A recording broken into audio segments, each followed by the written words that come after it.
Harley Quinn in the passenger looking fly. Psycho love, but it's deeper than a vibe. Got the Joker heart, but I'm the one who'll thrive. She got a smile that could break the dawn. In a world of chaos, she's my favorite con. Twisted thoughts, but we keep it real. So red flags from the last video is how fast it moved.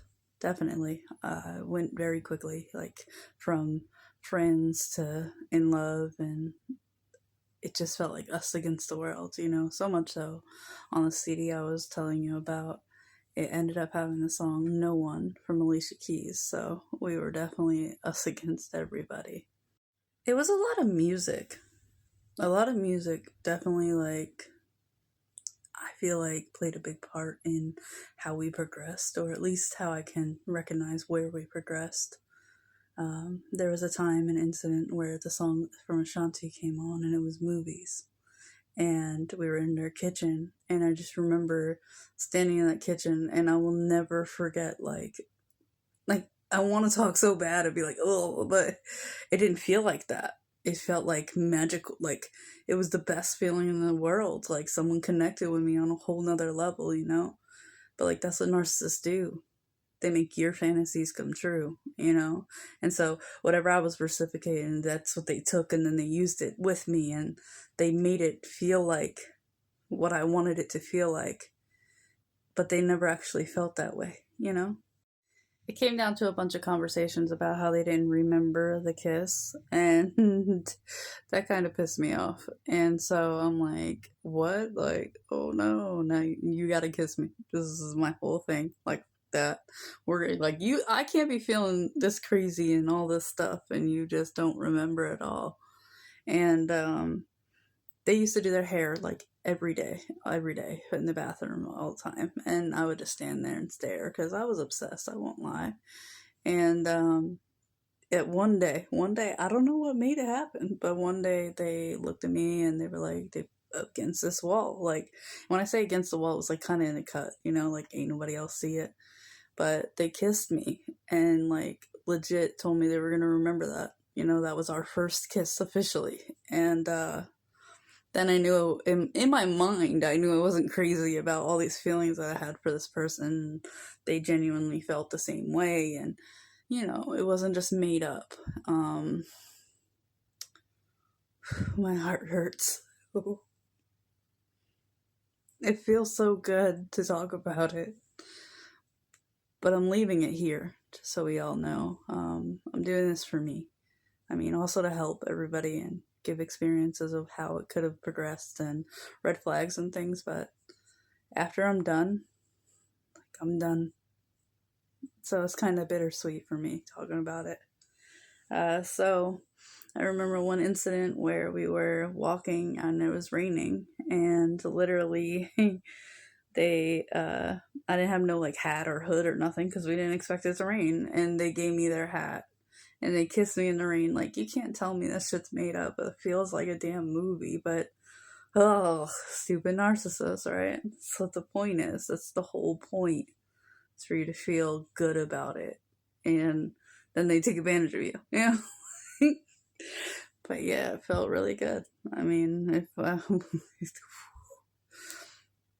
yeah.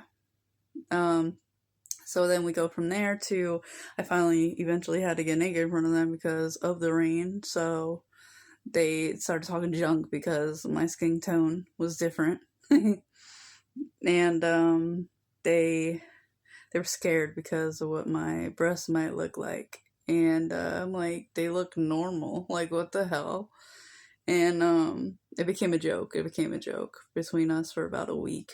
And eventually they were alone and they had called me over.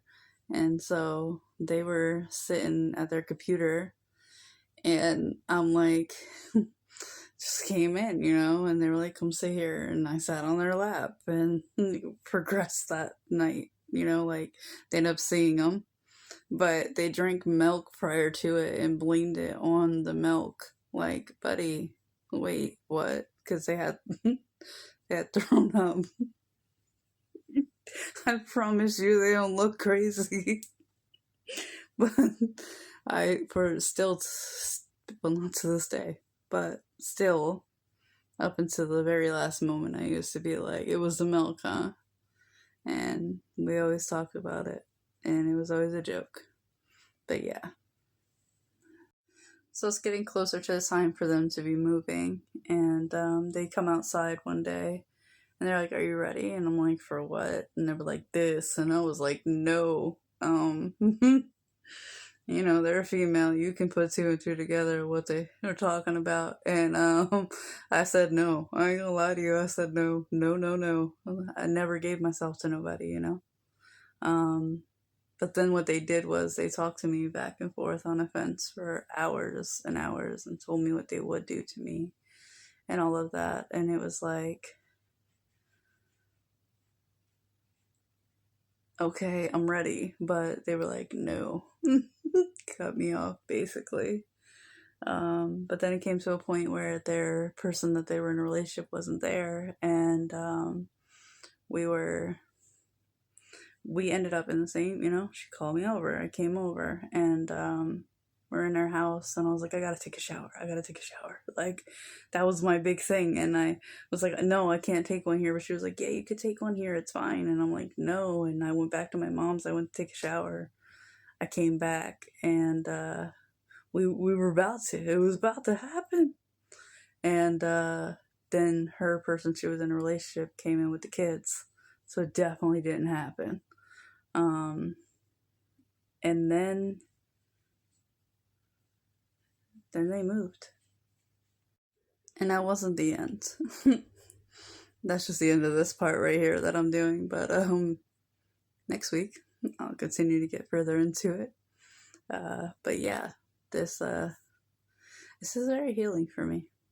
So even if nobody ever watched it, I feel very good telling my story, and at least even if it's only me that watches it, because I'm letting it go, you know. But yes, so next week I'll be back. Subscribe, and then just keep up with me. Love you guys. Bye. Dark, we the